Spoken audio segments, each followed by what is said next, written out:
I'm Paula here with the Compliments, and we help you pair your main dishes with your side dishes, give you some delicious ideas on how to pull that off. Today we're actually going to do a main course, another family favorite. I feel like I say that all the time, but this is actually my husband's favorite. This was a childhood favorite of his, so of course I had to learn how to cook it, and I'm going to show you exactly what I learned along the way. Stay tuned. We're gonna get started on this delicious and simple Salisbury steak. Here I have 2 pounds of ground beef. This is the 85%, 15% fat. You could definitely use whatever you have on hand. You could even use ground turkey if you like. I do, however, suggest one with a higher fat percentage though, because it is going to be more flavorful in this recipe.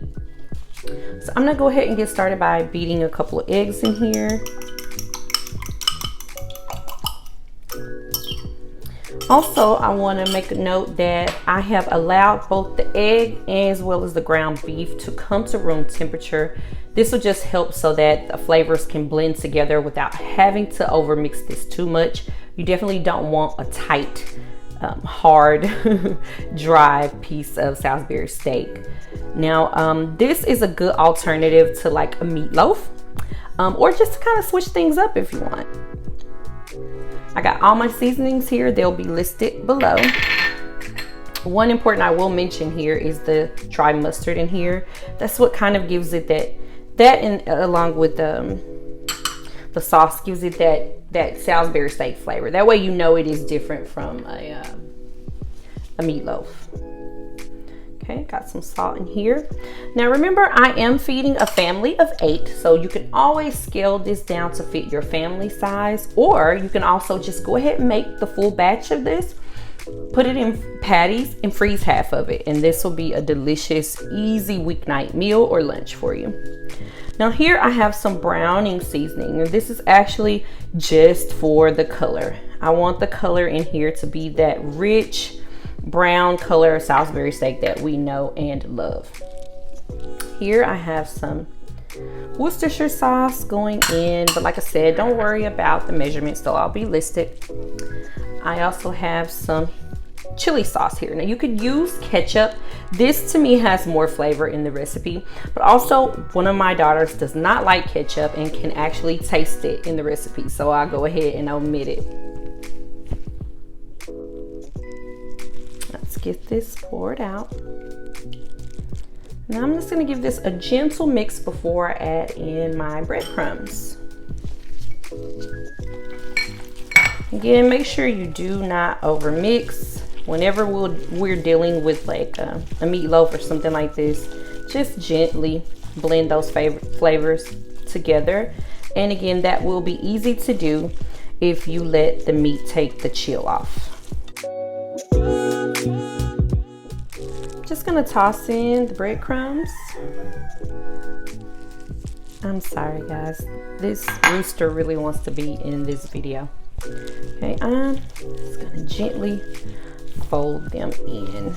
Just not gonna use my hand. I'm not gonna use my hand on this part just so it won't get, try not to overmix this here. You could form these into patties and put them on a baking sheet and then freeze them. Do like a flash freeze for a couple hours and then stack them up in a Ziploc bag. Freeze them and then cook them after they've been thawed. Or you can go ahead and cook them and freeze them as well.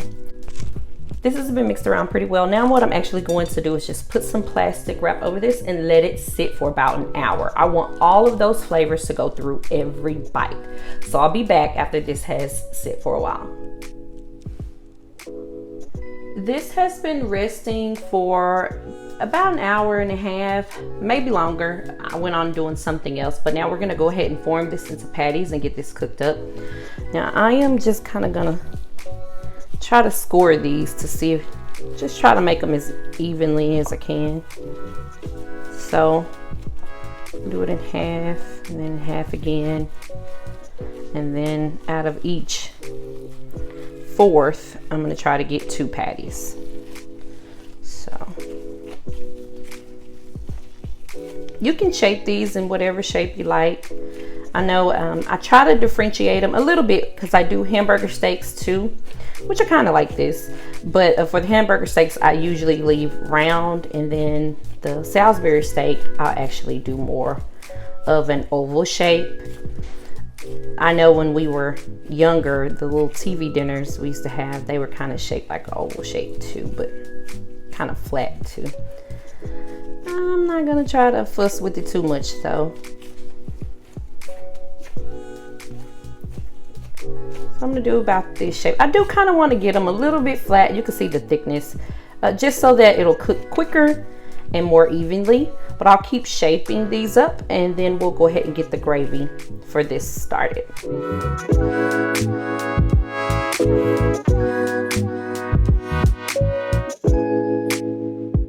So right now we're gonna go ahead and get started on the gravy for the Salisbury steak. We're gonna start like most gravies do, with some fat and some flour. So here I have butter. And then I got my flour. I'm gonna let that melt a little bit. Maybe not, I'm impatient. All right, go ahead and get the flour in.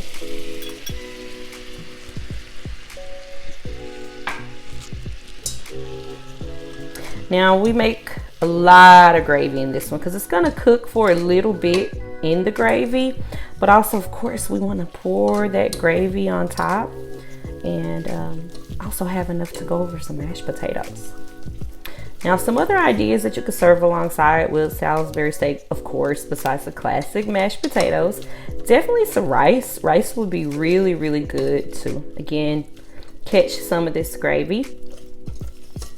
I actually just uploaded a video about how to make the perfect rice. So if you're curious with that, go ahead, I'll link the video somewhere here. Go ahead and check that one out. Okay, that's mostly melted. We're gonna go ahead and add in our liquid. All right, now what I said, the trick about gravy, just keep stirring. Once you add the liquid in, if you just keep stirring, it will not clump on you. So just gonna move simultaneously here. I'm gonna get my liquid poured in, which I have beef broth.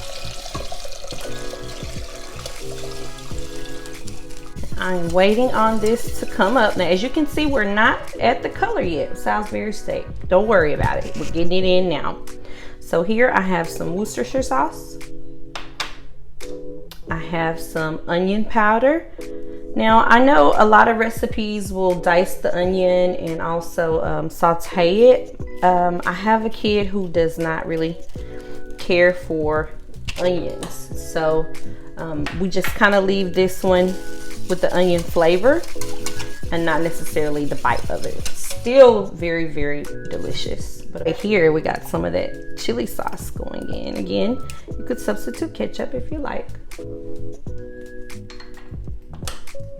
And then I am going to get, now our color is changing a little bit. I'm gonna get some of this browning sauce in. Now here, like I said, you could use, I know a lot of people will use the Maggie's all seasoning. I think it's Maggie's. Or even soy sauce, like I said, you could use that here. I have this browning sauce. I'm just gonna add a little bit to give me a little color and a little flavor. This is pretty much thickened up as well as darkened up here. Now I'm just gonna season it really quick and set it aside because this is what our Salisbury steaks are gonna cook in. I have my large saucepan here ready to go over medium heat. Melting some butter in here because what I'm gonna do is go ahead and sear the Salisbury steak. So those patties we did earlier, I'm just gonna let these get some color, not cook all the way through because we're gonna cook them all the way through in our gravy.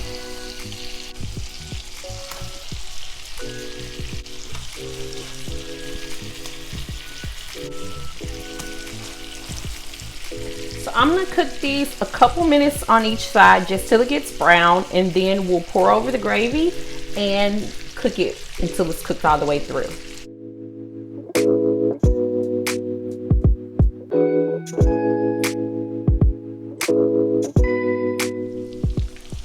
So I got all of my steaks browned. I'm gonna go ahead and just add them all back into the pan here. And now we're gonna go ahead and pour over the gravy that we reserved earlier.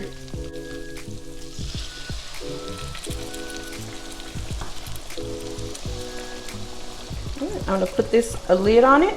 This is gonna cook and smother in this gravy for about 10 minutes. And there you have it, this rich and flavorful Salisbury steak. I served this alongside some mashed potatoes and some greens. I'll go ahead and link the greens recipe here. Thank you so much for spending time with me today in the kitchen. If you like this video, be sure to hit that like button for me until we meet again.